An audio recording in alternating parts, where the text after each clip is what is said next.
Bonjour, aujourd'hui nous allons parler euh, de la notion de succès.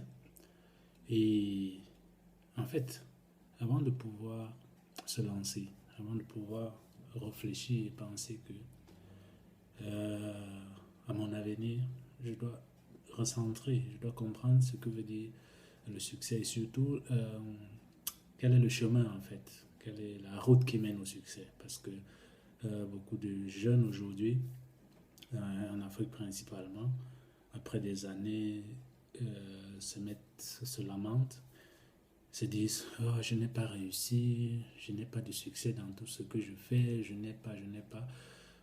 Pourtant, le chemin du succès ou de la réussite, c'est quelque chose qui se trace comme nous allons à l'école, par exemple.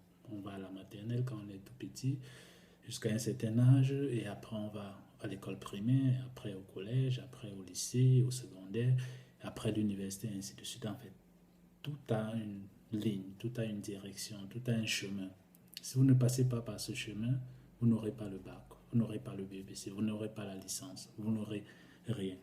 Avoir le BPC ou avoir le bac ou avoir la licence ou avoir le master ou le doctorat en fin d'une année ou de plusieurs années d'études, c'est c'est une concrétisation de tout ce qu'on a pu faire et de tout un ensemble d'engagement et de détermination. Alors, vous allez bien vous poser la question, comment faire pour arriver au succès? Alors, j'ai pu réunir ici 8 éléments qui sont très importants et pour moi capitaux pardon, pour la réussite, parce que quand on parle de succès, on a dit à sa réussite. Maintenant, vous devez mettre entre crochets. Est-ce que c'est la réussite financière ou est-ce que c'est la réussite sociale ou est-ce que vous allez mettre vous-même des limites en fait à ce que je vais donner. Je ne vais pas vous donner une leçon, une thérapie ou une thérapie quelconque pour tel ou tel. Non, non, non, non. Je vous donne ce que je pense ou bien ce que je suis en train d'appliquer dans le cadre de mes activités personnelles. Alors, tout part de l'idée, parce que si vous voulez aller loin, vous devez avoir une idée. Est-ce que votre idée, par exemple, c'est quoi? C'est de finir votre école, ou bien vous avez fini l'école. Est-ce que votre idée, c'est de travailler pour des gens et être cadre d'entreprise? Est-ce que votre rêve, c'est être cadre d'entreprise dans une multinationale ou être cadre dans... Est-ce que votre idée, c'est de créer une entreprise qui répond à tel ou tel problème dans la société? Est-ce que vous avez une idée? Parce que et votre idée doit être connue. Vous-même, vous devez savoir ce que vous voulez. Vous devez avoir en tête quelque chose. Comme vous savez qu'au mur, là, j'ai mon revers qui me permet de lire. Vous devez avoir cette idée-là. Vous devez savoir où vous allez. Vous devez savoir qu'est-ce qui vous motive. Alors, passer de l'idée à la deuxième, c'est la passion. Vous avez une idée. Je voudrais créer la plus grande entreprise camerounaise de fabrication de savon ou prenons quelque chose comme ça. Alors, vous avez cette idée. Est-ce que vous avez l'amour? Est-ce que vous avez la passion? Vous savez ce qu'on appelle passion. Est-ce que vous aimez cela? Est-ce que vous aimez ce que vous voulez faire? C'est très important parce que s'il n'y a pas d'amour, s'il n'y a pas de passion, vous ne pouvez pas continuer, vous ne pouvez pas mettre à bien votre idée. Et à côté de ça, vous avez l'idée, vous avez l'amour, vous êtes passionné de ce que vous faites. Alors vous pouvez dormir, vous pouvez passer toutes les nuits sans dormir parce que vous voulez à tout prix faire quelque chose.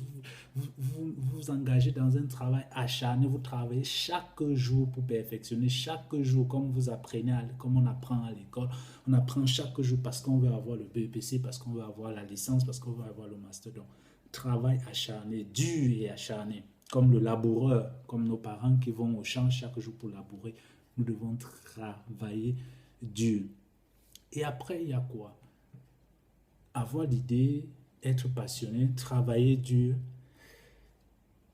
ça ne suffit pas. Il faut ajouter un quatrième élément qui concerne la concentration. Être focalisé, être orienté sur sur votre idée, sur votre projet. Vous savez, chez nous en Afrique ou partout ailleurs dans le monde, il y a cette notion qu'on appelle souvent les longs yeux, c'est-à-dire se dit toujours que non, celui-là, il a réussi, ça veut dire que non, ou bien c'est son idée qui est la meilleure, pourquoi je ne devrais pas faire? On se retrouve tenté à faire des petites choses à côté et on se retrouve à l'écart parfois après 1, 2 ans de ce qu'on voulait faire au départ. Et ça, c'est très, pas très bien la convoitise. Il ne faut pas convoiter, il ne faut pas convoiter la chose de l'autre, la chose d'autrui. Vous avez une idée, vous aimez ce que vous voulez faire, vous aimez votre idée, vous travaillez dur, concentrez-vous sur cette idée-là. Ne regardez pas à côté. Si oui, regardez à côté, par exemple, pour demander des conseils pour vous motiver, par exemple, comme le cinquième élément, c'est la motivation individuelle. Est-ce que vous êtes suffisamment motivé pour mener à bien votre idée? Est-ce que vous êtes suffisamment motivé pour faire face aux challenges? Parce qu'il y a des challenges, il y a énormément de challenges. Et si vous n'êtes pas suffisamment motivé, vous vous levez un matin, il pleut, vous n'allez pas sortir, vous ne partez pas au travail, vous restez chez vous. Après la motivation, mettez une dose d'amélioration, acceptez les critiques, soyez ouvert aux critiques. Vous avez une idée, parlez-en autour de vous. Vous avez une idée, parfois vous vous dites, oh, je n'ai pas les moyens pour mettre en bon mon projet. Pourtant, vous avez des amis autour de vous qui peuvent vous venir en aide en partageant l'information. Par exemple, il y a telle structure qui peut financer votre projet, il y a telle structure qui peut nous accompagner techniquement. Soyons ouverts, soyons disponibles pour les critiques et demandons aux gens de nous critiquer. Après tout ça, vous allez certainement être embarqué dans une équipe, c'est-à-dire vous avez mis sur pied une équipe, vous travaillez dans une entreprise et vous êtes chef d'équipe et alors vous devez gérer les gens. Apprenons à servir les gens. Vous savez, pour ceux qui sont chrétiens, le leadership de Jésus, le leadership servant leadership, c'est un leadership qui amène le leader à servir d'abord ses membres, à servir d'abord la communauté avant de se servir soi-même. Est-ce que nous l'appliquons? Est-ce que nous pensons aux autres?